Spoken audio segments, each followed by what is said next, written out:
अब खबरें विस्तार से। मुख्यमंत्री रघुवर दास के नगर आगमन पर एक ओर जहां कार्यकर्ताओं में जोश दिखा, तो दूसरी ओर सभा में विधायक मेनका सरदार के समर्थकों द्वारा हंगामा मचा दिए जाने से माहौल बिगड़ गया। मुख्यमंत्री रघुवर दास रविवार को शहर पहुंचे। उनके आगमन से कार्यकर्ताओं में जोश देखने योग्य रहा। भाजपा द्वारा चलाए जा रहे सदस्यता अभियान की मॉनिटरिंग करने मुख्यमंत्री शहर पहुंचे हैं। साकची स्थित रामगढ़िया सभागार में कार्यक्रम के दौरान मुख्यमंत्री ने कार्यकर्ताओं को ज्यादा से ज्यादा संख्या में लोगों को संगठन से जोड़ने का आह्वान करते हुए लक्ष्य पूरा करने का निर्देश दिया। इसी दौरान सभा में विधायक मेनका सरदार के समर्थकों ने हंगामा मचाना शुरू कर दिया। वे मेनका सरदार को मंत्री नहीं बनाए जाने का विरोध कर रहे थे।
सभा में खुद मेनका सरदार भी मौजूद थी।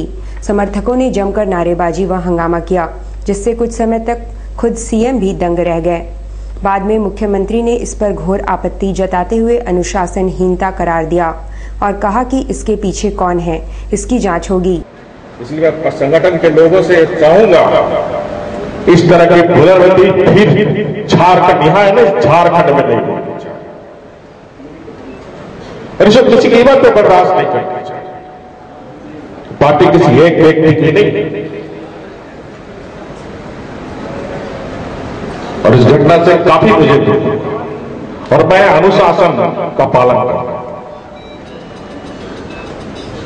अनुशासित कार्यकर्ता होना इस पार्टी की पहचान है, देश की जनता भी चाहती है, और इसीलिए आपको केंद्र से लेकर राज्य तक आपको सत्ता दिया कि आपका व्यवहार, आचार, अनुशासन ही भारतीय जनता पार्टी के कार्यकर्ता की पार्टी है, कार्यकर्ता आधारित पार्टी है। कार्यकर्ताओं की भावनाओं को सुना जाता है, लेकिन उससे तरीका, आप संगठन के पास आते हैं, हमारे पास आते हैं, हम नहीं सुनते। राष्ट्रीय पार्टी आप दिल्ली जाते हैं, प्रधानमंत्री से मिलते हैं, राष्ट्रीय अध्यक्ष से मिलते हैं, लेकिन इस तरह का कोई दबाव डालकर पार्टी पर, कोई ब्लैकमेलिंग करे पार्टी को, मंत्री या एमएलए नहीं बन सकता, या कार्यकर्ता भी नहीं बन सकता। ये मैं स्पष्ट कर देना चाहता हूं। बागपेड़ा की जनता ने या जमशेदपुर की पूर्वी क्षेत्र की जनता, कार्यकर्ता आप लगे थे, लेकिन जनता ने भी बीजेपी पर विश्वास किया। बहुत लोग अहंकार होता है कि मेरे चलते पार्टी, हमें याद है 1995 में मैं जब चुनाव लड़ रहा विधानसभा क्षेत्र, लेकिन पूर्वी क्षेत्र की जनता को मैं नमन करता हूं कि हमें 1101 वोट से जिताने का काम। लोग पार्टी को वोट देता, पार्टी के आइडियोलॉजी को वोट देता, न कि व्यक्ति से वोट 2-4 हजार परस माइनस हो सकता है। इसलिए किसी को अहंकार नहीं होना चाहिए। हम पद के लिए नहीं आए, हम तो इस राष्ट्र के निर्माण के लिए आए, हम तो एक ईश्वरीय काम के लिए आए। 2010 में श्री अर्जुन मुंडा भी मुख्यमंत्री बने, हमने तो मंत्री नहीं बना। हमारे पूर्वी क्षेत्र के कार्यकर्ताओं ने इस तरह के अश्लील प्रदर्शन तो नहीं की कहीं। राजनीति में पेशेंस, धैर्य बहुत। सरकार गठन होती है तो सामाजिक समीकरण, क्षेत्रीय संतुलन को देख ध्यान में रखें। एक से एक सीनियर एमएलए हमारे पार्टी में भी बैठे हुए जो मंत्री नहीं बने हुए,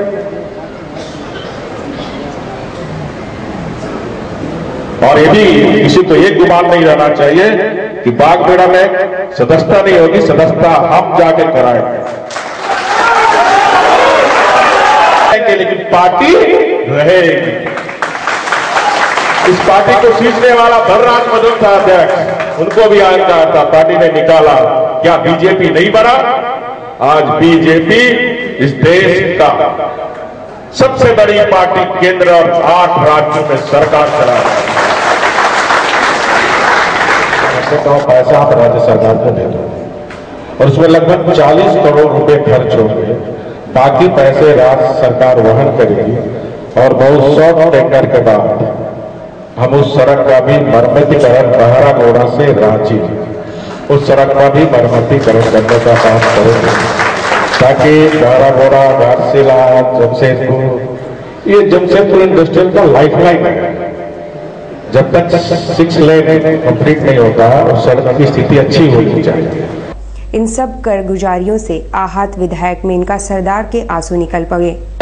पार्टी का कार्यकर्ता है, सिपाही है, पार्टी के लिए काम कर, पार्टी जीता है, पार्टी का सिपाही है। क्या दिक्कत हो रहा है? कोई दिक्कत नहीं है, कोई हमारा दिक्कत नहीं है। फिर भी गुस्से में लग रहे हैं? नहीं, गुस्सा कौन चीज का गुस्सा, किसको गुस्सा करेंगे? पार्टी में है, पार्टी का सिपाही है और वहाँ का पटना विधानसभा क्षेत्र का लोग जीता है, सरकार में एक वोट दिए हैं, जो आज मुख्यमंत्री हमारा रघुवर दास है, सब मिलकर हम लोग विकास करेंगे। जमशेदपुर प्रखंड की रसोइया एवं संयोजिकाओं ने जुबली पार्क में बैठक की और आंदोलन की रणनीति बनाई। उन्हें साल भर से मानदेय नहीं मिल पाया है। साल भर से मानदेय के इंतजार में बैठी जमशेदपुर प्रखंड की रसोइयों और संयोजिकाओं ने जुबली पार्क में बैठक की। बैठक में 50 से ज्यादा रसोइयां शामिल हुई। उन्होंने प्रशासन से मानदेय देने की मांग के लिए आगे की रणनीति बनाई है। और साल भर हो गया है, उसमें से 3 माह का पैसा आया है और बाकी तो पता नहीं देगा कि नहीं। ऐसे ही हम लोग बिना वेतन से काम कर रहे हैं और ना परिवार चल पा रहा है, ना बच्चों की पढ़ाई कर पा रहे हैं। ऊपर से 1000 रुपया हम लोग का मानदेय है, उसमें तो और कोई हम लोग का गुजारा नहीं हो रहा है। इसलिए हम लोग का दयनीय स्थिति काफ़ी खराब है और साल भर में 3 माह का पैसा आया है, किसी के स्कूल में पहुँचा नहीं है, कहीं पहुँच गया है। इसलिए हम लोग फिर एकजुट हो गए हैं 50-60 की संख्या में, और यदि और नहीं होगा तो फिर हम लोग आगे की ओर आंदोलन के। हररगुट्टू कृष्णापुरी में ग्रामीणों ने उदाहरण पेश करते हुए खुद ही सफाई अभियान चलाया और वहां के जनप्रतिनिधियों को संदेश भी दिया। हररगुट्टू कृष्णापुरी में ग्रामीणों का आरोप है कि क्षेत्र के विधायक, पंचायत प्रतिनिधि या मुखिया का इस क्षेत्र में कोई ध्यान नहीं है। साफ सफाई के अभाव में डायरिया, मलेरिया समेत कई रोगों की चपेट में ग्रामीण आ रहे हैं। रविवार को खुद ही बीड़ा उठाते हुए संयुक्त रूप से सफाई अभियान चलाया। छोटे से लेकर वृद्धों ने भी अभियान में हाथ बटाया और साफ सफाई के अलावा ब्लीचिंग पाउडर का भी छिड़काव किया। ऐसा कर ग्रामीणों ने बेपरवाह जनप्रतिनिधियों को एक संदेश भी दिया।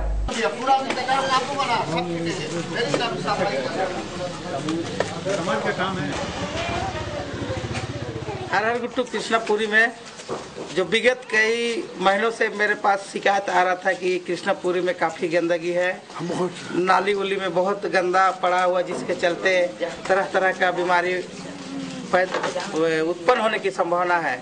और रात में काफ़ी मच्छर भी यहाँ घूमते हैं, जिसके चलते अभी जैसा स्वाइन फ्लू चल रहा है, हम लोग को ऐसा प्रतीक होता है कि अगर कृष्णापुरी में जितना भी नाली है, इसका साफ सफाई अगर यहाँ के MLA MP और यहाँ के मुखिया के द्वारा अगर सही ढंग से नहीं किया जाएगा तो हमको लगता है कि स्वाइन फ्लू को यहाँ आने में तो काफ़ी समय नहीं लगेगा।